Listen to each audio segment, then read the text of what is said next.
#1 for Bugha, and here it is again, coming on through. But at that point, with that much of a health advantage, Rayo stands no shot. Solos absolutely living up to the hype of the duo competition yesterday. Imagine being in the weight your shots. You throw a shockwave down and you ascend to the high ground, take over, and get the victory royale. Much deserved Game 1 victory right there. The number one thing I noticed from Bugha, in the shadow bombs, so many people worry so much about popping out of the shadow and immediately boxing and protecting themselves. Instead, Bugha winds up pushing forward, looking for where his next victim could be, and then pops out of the shadow and eliminates the player. Happened 3 times. Incredible performance. What is that, 19 points in 19 game number points, 1? game number 1. I don't see how anyone's above that. At this point, I mean, we're going to take a look exactly to see where like I predicted that falls on the leaderboards. No surprise here, a 9-point lead out of Game 1. Kings 7 eliminations, we saw that earlier. Sadly goes down a little bit before those top couple placements. Psalm, Rux, Yarkos, ton of top tier players across the board right now. But a 9-point lead after Game 1 is absolutely incredible. And you look at the leaderboard right now, a big talk of yesterday, EU versus NA. EU, why so quiet earlier in the day? NA, why so quiet at the end of the day? 8 of the 10.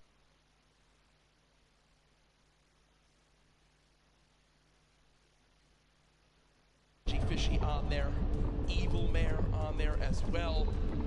But a fantastic start to today, and I'm loving the energy from this crowd at the first ever Fortnite World Cup. They saw how good the competition was yesterday, and I know everyone was so excited to kick it off today with millions watching online. They saw Bugha take game number 1. He's down on the floor with Jordan Fisher. Bugha! Huge first game for the NA player.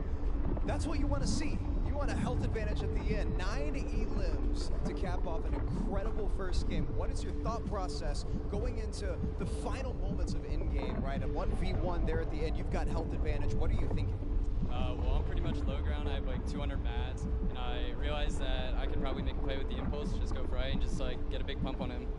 Amazing. Well, we saw that happen in real time. An amazing clutch for an end of a first game for Bugha. Yo, Jack, Lupo, that is exactly what you want to see, is it not? I mean, I don't think you can really ask for much more than that. A victory royale and 9 elims. The man is so talented, has always been one of the top solo players in the North American region, and he shows it right there in Game 1, and already a 9-point lead, and solid stuff. What an incredible game out of the gate already. 1 down, we have 5 left to go.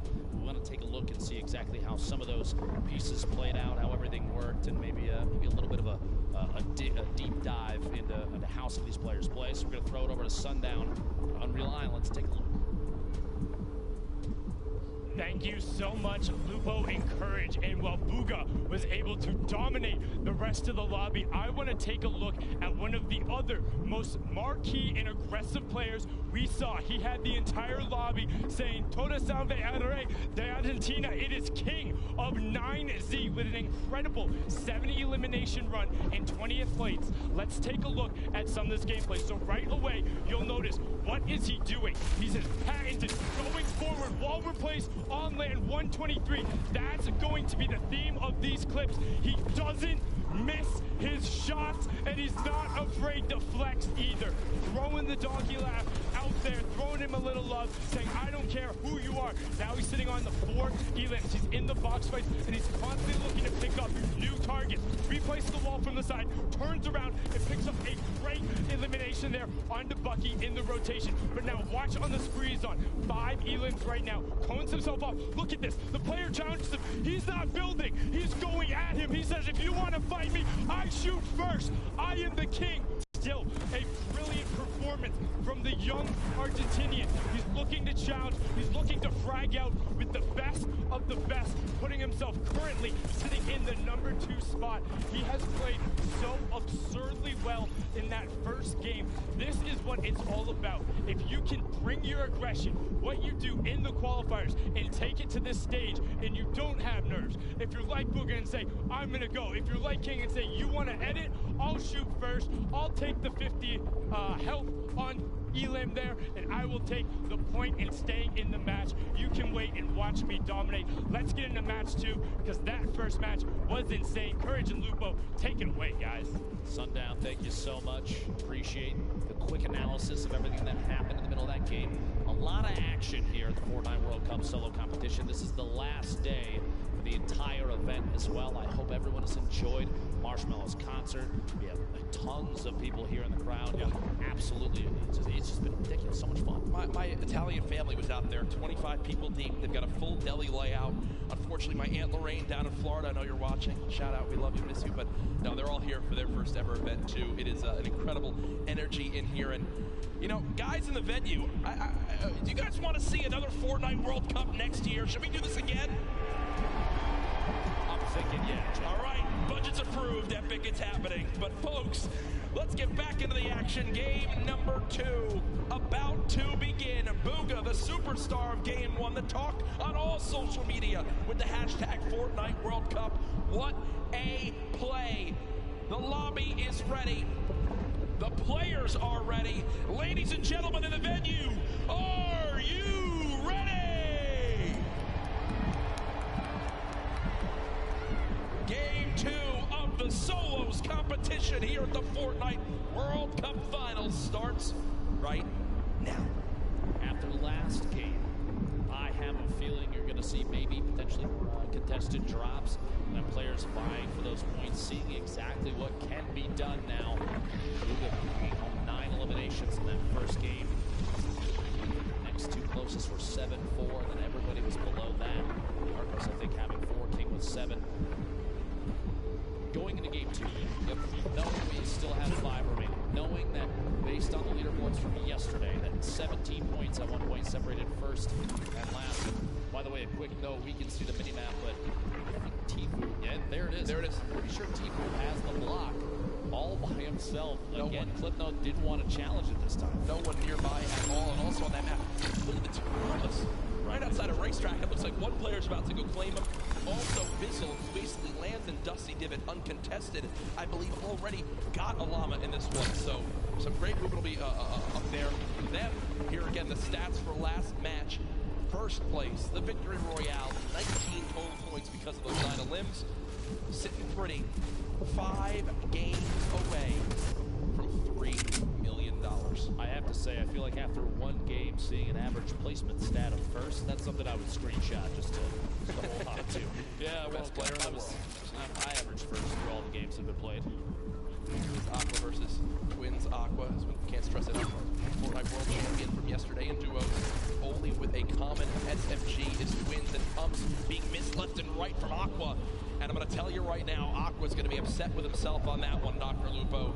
That was a sloppy fight from both sides. I'm going to say it right now. Those early game fights can be very, very awkward, but we also have the first elimination what we saw earlier. Gosh. And it was Bizzle with the common pistol and then says, here's your reward. A llama that was looking at a nice view from the top of Dusty Divot. Kovacs out of his mind. By the way, a quick note here. Twins had 46 elims in his qualifying matches. That's so many eliminations to get to this point. Yeah. Over 10 games. That's huge. And most players didn't even get to play the full 10, so you got to think Twins did pop off in his region when Getting was coming on right through. there. Yep. 2 shadow bombs. Already has a flint knock sitting on minis and a pump. Solid early game loadout. Pick up maybe one more movement ability, depending on whether or not he wants to keep the flint knock in his inventory. We'll have to see. Still hopefully looking to slurp at some point. MQ and Mr. Savage not far from each other. Takamura and Clarity G also in Happy Hamlet. My least favorite drop, I'm going to be honest with you, but a lot of these players know exactly where the chests are. They know exactly how to get there as fast as they can. And there are so many materials down here. This also is one of the highest chest spawn counts in the entire game. This POI is insane. Yeah, I believe 29 possible chests or something along those lines, but as MQ says, you know what, let me roll away for right now. Give that to Mr. Savage. Over to Snobby Shores. It's Hornet. Putting the spray down with that heavy assault rifle. Only 19 AR shots left, Dr. Lupo, so we'll have to use them wisely here. 8 players have dropped so far in the zone. Whereas in game 1 and game 2. Hornet will continue to move slowly but surely over to Nyx. So again, looking at the map. Looks like a lot of players still outside the zone as you expect, but they'll begin to rotate on through as the first storm will close. Plenty of time to make decisions. Force engagement there. The tree disappears, and that drum shotgun spewing shells out. Going to push inside the box. Can't quite get the wall if the trap was placed. Luck there. Doesn't have one in the inventory. Nix still trying to apply as much pressure as possible. Not having to chew through too many rounds. Reload here. The drum shotgun. So much damage dealt with this thing so far. Wouldn't be surprised if he goes in for it here in just a second, and he does. Watching that corner. Hornet still on the defensive. Long-range spray from a drum shotgun isn't enough, but up close, the thing is very, very deadly. Nix picking up first elimination for him in this game. Also with the emote after the eliminations. That's 2 so far. It's spicy. Jack, you'll love I love this. You'll love it. I get like 1 limit for every 3 games. Every time I have the option to emote on an opponent, it's fantastic. A very important note there. Nix had the most eliminations in the online opens at 61 during his qualifying week. That's crazy too. And Nix from Brazil. We often saw very aggressive gameplay from those players during their qualifying matches. All they would do was kind of just stomp through their lobbies. We always talk about how insane it was. Here's the inventory for Tfue right now. 4 minis, 3 big shields. Good lord. 4 shadow bombs. Good lord. A launch pad, a legendary infantry, a blue pump shotgun. Tfue set up for the rest of this game, nearing max materials as well. This is what happens when you give this man block all by himself. Nobody wants to challenge here, but it's one of the best loot spots in the game. Loband's over on the right side of your screen, going to try and take that southeast corner building to the left side, but there's so much loot here at the block, so many materials, so many opportunities to get an advantageous position too, because it's right up the hill, except before the baller spawns up there. Those are going to get grabbed pretty quick, but if they don't, if you're lucky enough, you have free rotation as well. So not terribly far from a slipstream to the south. Quarry down there. Meanwhile, Mr. Savage, 1v1 down here. You see on the minimap at the bottom right there. They can't see those arrows, but we definitely can. And Crew and Takamura still down inside in the building. Audio cues trying to listen for each other. Takamura, you see, not really moving. Trying to do some wall replacing to build up a little bit of a material buffer in case fighting does happen here. I think Mr. Savage going to rotate out. Here is Tfue, the player just in front. Fight he's potentially looking to take. Not sure exactly what the health is of the opponent just ahead, but you got to think, okay, so there is a health advantage. Maybe Tfue did a bit of damage as Kluja will begin to heal on up. So it does look like Tfue damaged a player, thought about challenging, but for right now, we'll just box for a moment. They are very, very soon going to have to move towards the zone. If you're watching online and you get an opportunity here to clip some shots from Tfue, it'll be very accurate. We've seen it before, and we'll see him again with that infantry rifle. One of the best in the game. That was kind of greedy from Tfue. He has a ton of materials. I think he didn't expect his opponent to challenge and go for a shot, but because he tries to save a couple walls of wood, has to pop one of those big shields, and Kluja says, you know what? I'm out of here, and the zone's already there, so Tfue has a long trek ahead of him. Might have to decide if he's going to use a launch pad here. Probably not, as he does have the slipstreams down below, but still will take some damage from this storm. If there is a rift spawn up at the burner, you can take the zip across, jump off midway through, and go down and grab it. We'll see. Bugha eliminated to start off this game in 90th place. So our game 1 winner out early on, which means that 9-point lead will surely be cut down as this one goes on. Quick thing I want to remind everyone of, yesterday we were nearing the #1 trend in the world on Twitter. I'm going to challenge all of you right now. Use the hashtag Fortnite World Cup across everywhere. Send in how you're watching today. Let me know who you think's going to win. Hashtag Fortnite World Cup everywhere from the millions of you all tuning on in. Can't stress that enough. Let everyone know that the largest event, one of the largest events of all time, concludes today with a $30 million prize pot in total throughout the weekend. It's our holding an edit here. Stuck in a little stalemate. He's going to hold that side, look for the shot. Can't quite find it. Player backs out of that. Not fast enough. Mr. Savage goes down to Mega. Big names eliminated early in this game 2 with World Cup solos. It's our holding his edit yet again. Just trying to wait and watch to see if he's going to spot this player make a move. This might be a play here. Twins either baiting the open high ground here. Quick little resets. Can go for a wall replace. Does get it. Fly, can jump up preemptively to defend. defend against any shots.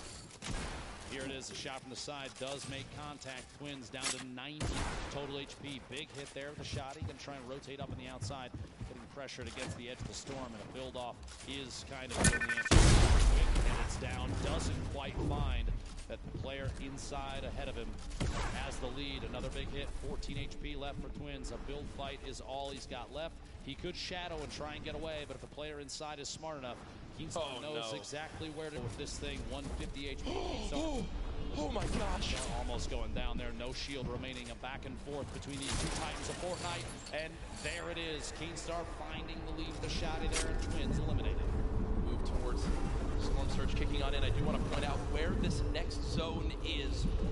Spoke to production. We'll bring that back in for you all to see just how insane zone number 2 will be for everyone on this map. Actually, it's ridiculous. Yeah, because they have a long, long run ahead. Look at that. All a third of the zone outside off the map. Not only are you forced all the way to the bottom of the map, you got nothing on the south end of the safe zone. Players can get investigated. You expect to go to circle 3 or 4. You're going to see a very low in comparison to last game. We're already down to 75. And Storm Surge now completely that need to go down before damage starts to go out to those that have not dealt enough of it. Both players, not a whole lot of real estate left. Shots coming out there. You heard that minigun, one of the very, very, very good weapon for flying pressure to structures, especially when you see other players taking shots at the same target. Fight the top left of your screen there. Replay between Niddle, opponent inside the box. One above him, headed down. Quite fine the first shot.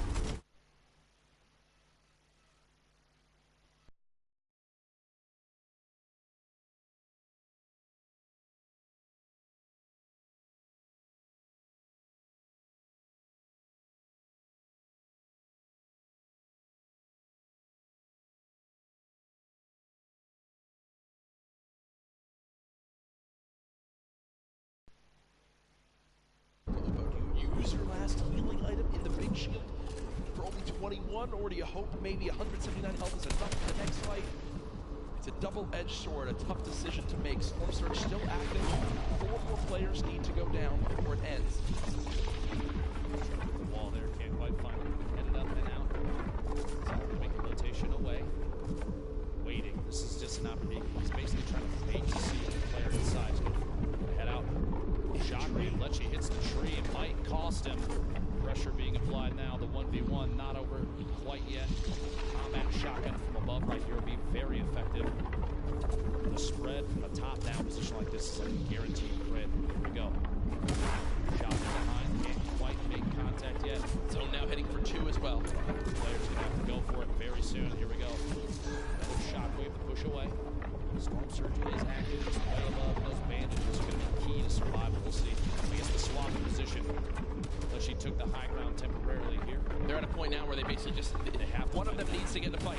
One of them needs to win this fight if they want to survive for the 50 extra health. Lecce slowly taking this damage. 2 ticks every second, and it's going quick. Dr. Lupo now down to just 12 HP. This could be done here momentarily. A shot, no! Moffitt wins it with the quick shotgun to the dome, and you see, using 4 bandages, the 50 health puts him back to 100. It should be enough to move on in. Storm Surge now over as well, and the next zone just popped up, and it's even more southwest. Tifu's still alive in this game. So far, 0 eliminations, still though with this magnificent inventory for the late game. I just want to say that the bait outside the storm, forcing your opponent to take damage, knowing that they're not healing to their own HP, basically a way of weakening them and then choose the time to engage, means you don't even have to be as active as before. On shotgun to pull shots, that player on rotation with Shadow Bomb, a little more difficult to see them, so they're basically invisible. They are a shadow. Yeah. Is that why they call it Shadow Bomb? Not entirely sure yet. I'm still figuring that out. Not safe in the next zone. He's going to use which pad. He's going to try to use whatever his opponent places down right here.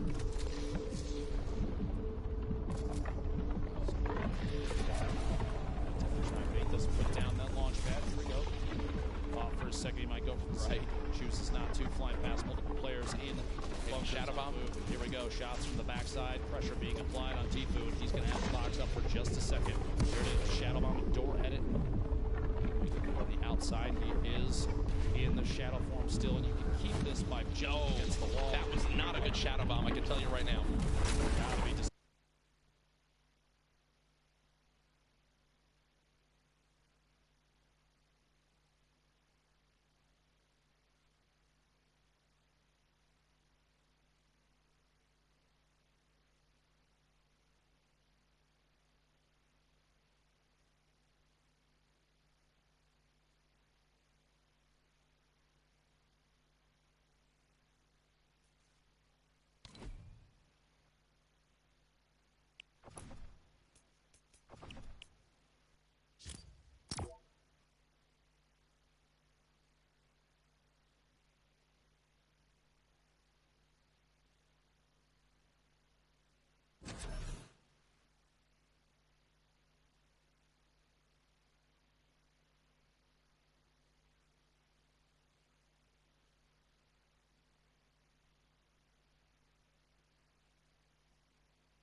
coming on through.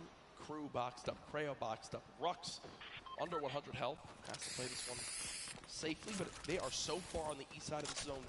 The Storm is going to move quite quick, Ben. They've got to be ready for it. There's already the first shockwave used. Rux trying to shoot them from behind. Not able to get elimination there. Glass so far away. Will use the launch pad and just begin to move towards this circle. have to think at this point with both placement and elimination before too long here. King maybe taking an opportunity to push it in the first place position, especially Buga going down so early in this game, 90th place. I love this outfit from Rux right now. He's a dinosaur. Rux is, no, I'm talking about his real life outfit. He's a dinosaur. He's set up to play in the Fortnite World Cup at 1, and then he's got a dinner date at 7:30. So good for him. Class is everything, Jack. I mean, the guy looks great. I'm going to give a shout out for that. Best dressed, 2 extra points. A Fortnite World Cup champion right there, Rux. Only a 6 damage tag. Panic too much. That I would panic a little more about. When you have no movement. When you have no movement in that part of the zone, it's literally exactly what I just spoke about. King on your stream, but also something we haven't spoken a lot about, Reverse 2K. Duo with Ninja, able to qualify together for this competition, but did make it into solos, and now seeing what he can do by himself, was on the far side of this zone, so also not a fun spot by any means. Quick note, King currently has the highest damage in the match, 574, meaning, like I said, that aggressive gameplay. Still in it, still trying to win, still trying to get the beat on players, and a quick beam on Aspect up the ramp, caught off guard by an edit play. A shot through the wall, gets the follow through with the edit. Nate goes down. He is playing out of his mind right now. King reminds me of like Vinny and Zextro back from the earlier duo competitions when they would just try to fight anyone they saw. King, 7 eliminations in game 1. Now 4 eliminations in game number 2, and there's still 42 players remaining. And there is only one person in the next zone that just popped up, Dr. Lupo. It is as far west as possible, and look at those arrows frantically moving on over as everyone knows prime real estate is available. This is one of the most insane zones I've seen. Look at, no one's in it. No one's in it. Notes about one of our players from Argentina. He is the minimum age required in order to play in the Fortnite World Cup. 13-year-olds for Wait, King is 13? He is indeed. My goodness. Jack got is 11 a million times better than both of us combined. Yeah. I mean, that is absolutely ridiculous. Think about Cosmic on the height. Vivid is still alive in this game. Artwork is still alive in this game. Still alive. What does King use here? Looks like Will again place the launch pad, and what you saw right there, a ramp placed backwards to bounce off of it so he doesn't go all the way up. It's basically a sitting duck up in the air. Kind of flows quite quickly towards the opposing player. King, imagine winning $50 million as a 13-year-old. think I would have bought like a Razor scooter when I was that age. Probably. And enough ice cream to, well, don't really know where I was going with that one, but to be honest, I think it would be a lot of ice cream. Surprised that Future topic here, the push through the air. King getting aggressive into the next safe zone. Here we go. Gonna have to hold the wall for just a moment. Drop down. I like this repositioning. He doesn't want to remain in the same elevation. He's got multiple floors now in case he needs to take a drop there. Yarkos gets beamed from the side. Limited by Scalar. Arkham in the feed, pick it up, and Elam on Bella EU. Dubs, Bucky, multiple players still in this game on your screen. Clicks taking out Cease in the feed. 29 players left is the big thing to note. Four more from placement points, which if you make it to top 25, instantly 3 points earned. That is on the mind of every player still remaining, and the zone's still moving west now. Shots through. Swap there, takes the shouting back up. Interesting little play on the fly there from Zell. Just enough damage to the wall. Here we go. Shockwave. Optimal placement. Maybe a little bit of time to disrupt the shockwave into a shadow bomb. 9,000 IQ. I didn't even know you could do that. Get all the way across the map and take as high on the mountain as possible. Very excellent play there for positioning the King, the star of the show thus far for game 2. 5 eliminations. We are in the top 25 for placement now, so those points go out. And that's got to push King even higher on the board. Yeah, King was already surging towards the top of our leaderboards. Now could very well be after this game. King spraying on through with the submachine gun. Players moving as fast as they can over this mountain. The left side of your screen, now the full screen. Enku still moving through. Look at how fast he can tunnel. Benji Fishy's still alive in this game. Just took down Drakens. Down the hill we go. Rogue Shark on height right now, but we'll need a waterfall down for a moment. Vivid still followed on up.